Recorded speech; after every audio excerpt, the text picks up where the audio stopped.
नमस्कार साथियों, मैं रत्ना वोरा अहमदाबाद गुजरात से मेरे YouTube चैनल रत्ना वोरा बेबाक में आप सभी का बहुत बहुत स्वागत है।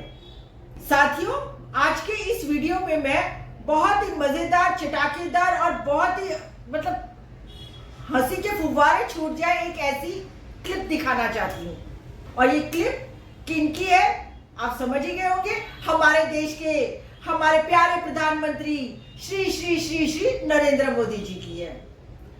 साथियों, जब हमने नरेंद्र मोदी जी को, यानी कि पूरे देश ने जब नरेंद्र मोदी जी को वोट दे के प्रधानमंत्री बनाया था, तो सबने ये सोचा था कि भाई अब तो सबके अच्छे दिन आ जाएंगे, राम राज्य आ जाएगा, देश में दूध की नदियां बहेंगी और देश फिर से सोने का चिड़िया कहलाएगा। यही सब सोचा था ना, क्योंकि अच्छे दिन के बारे में तो यही बात होती है। परंतु आज क्या हकीकत है? आज तो राम राज्य तो आया नहीं, हाँ, परंतु राम के नाम पर अधूरे बने मंदिर में रामलला की मूर्ति की प्राण प्रतिष्ठा करने के बहाने ये आरएसएस और भारतीय जनता पार्टियों ने अपनी राजनीतिक रोटियां सेकने का पूरा बंदोबस्त कर लिया है। खैर, आज मैं इस बात पे नहीं, किसी और बात पे बात करना चाहती हूँ। साथियों, प्रधानमंत्री आवास योजना लाई गई और उसके तहत मकान बनाए गए और गरीबों को बांटे गए। मुफ्त में नहीं बांटे हैं, उसके पीछे पैसा लिया है, पर हाँ, थोड़े कुछ कम पैसों में बांटे गए।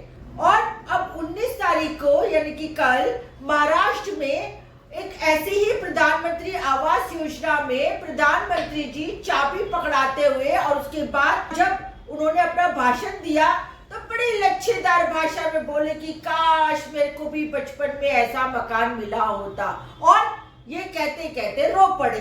जरा देखिए इस वीडियो की क्लिप में। मुझे भी लगा कि काश मुझे भी बचपन में ऐसे घर में रहने का मौका मिला। ये चीजें देखता हूँ, मन को इतना संतोष होता है। आराध्य के दर्शन टेंट में करने की दशकों पुरानी पीड़ा अब दूर होने जा रही है। अब देखा आपने कितना नाटक लग रहा है। ऐसा लग रहा है कि यार हमने कोई प्रधानमंत्री चुन के भेजा या किस नाटककार को भेज दिया। इनको तो बॉलीवुड में होना चाहिए था, नहीं हॉलीवुड भी जा सकते हैं। अरे भाई, आपने जो मकान बनाए, ऐसे आपके आने से पहले कई योजनाएं कई प्रधानमंत्री, मतलब कि कांग्रेस के प्रधानमंत्रियों ने बना चुकी हैं। आप हर एक शहर में चले जाइए, प्रधानमंत्री की योजनाएं हर शहर में बनी हुई है। और इसी तरह से हर एक राज्य में भी मुख्यमंत्रियों ने अपने अपने राज्यों में आवास योजनाएं बनाई है। तो ऐसा कुछ नहीं है कि आप कुछ नया कर रहे हैं या फिर बीजेपी शासित राज्यों में ही सिर्फ ये ऐसी आवास योजनाएं बन रही हैं। ऐसी योजनाएं कांग्रेस के समय के दरमियान ही बनी थी और कांग्रेस ने ही शुरुआत की थी आवास योजनाओं की। चाहे आप दिल्ली में चले जाइए, दिल्ली में आज भी दिल्ली डेवलपमेंट अथॉरिटी डीडीए के मकान है, लोग रह रहे हैं। और इसी तरह से मैं गुजरात की हूँ तो गुजरात की तो बात करूंगी। आप गुजरात में बॉम्बे हाउसिंग बोर्ड ले लीजिए, गुजरात हाउसिंग बोर्ड ले लीजिए, ये सब किसने बनाए हैं? ये सब कांग्रेस की सरकारों ने बनाए थे। तो हमारे जो नरेंद्र मोदी जी ये जो आवास योजना के नाम से बड़ी बड़ी बातें करते कि हमने इतने लोगों को आवास दे दी है, ये सब नाटक है।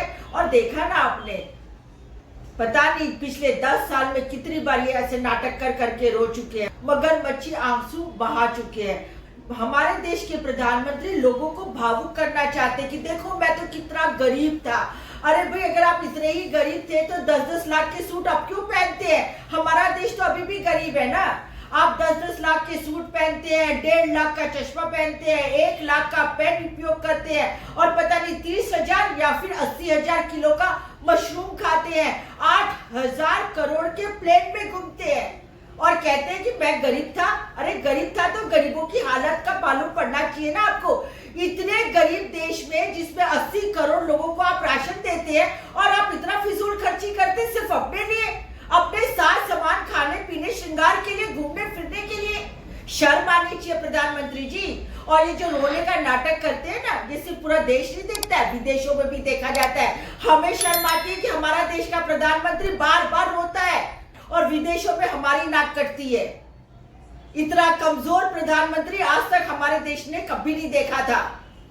साथियों, खैर अब जो नौटंकी वाले प्रधानमंत्री मिल गया तो मिल गया, अब इनकी नौटंकियां पूरी करो और 2024 आ रहा है और 2024 में कुछ ऐसा करके दिखाओ कि कम से कम ये नाटक बात जाए यहाँ से। बहुत हो गया, हद हो गई है, हम लोग तो परेशान हो गए हैं। तो साथियों, आज के मेरे इस वीडियो में इतना ही।